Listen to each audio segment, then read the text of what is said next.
I did my review question on section 9.5, number 21, page 772. We have to complete the square for the conic section. The equation is y squared minus 8y minus 4x squared minus 8x minus 13 equals 0. First step is to group the y's and the x's together. Y squared minus 8y, out the blank to complete the square, minus 4x squared minus 8x. You have to move the 13 to the other side to get positive 13. Complete the square for the y's next. To complete the square for the y, you have to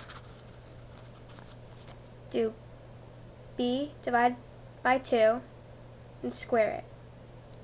Negative 8, so you take negative 8 divided by 2 and then square it to get 16. And then you have to add 16 to complete the square, and add 16 to the other side of the equation. The factored form of the y's equals y minus 4 squared. Next, we have to factor and complete the squares for the x's. Negative 4x squared minus 8x. First, factor out the 4. Factored out 4 looks like x squared plus 2x. And then you have to complete the square for this equation. And so to complete the square, you take b and divide it by 2. So 2 divided by 2 and square it. And you get 1. So you add a 1 to complete the square.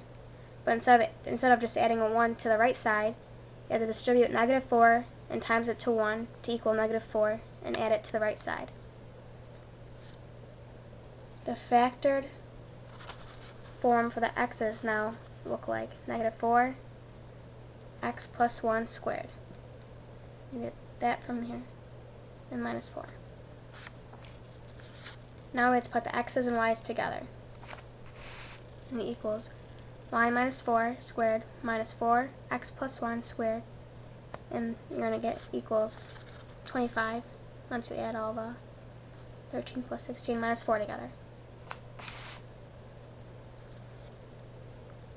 Next, we have to make the equation equal to 1, so we have to divide each part by 25.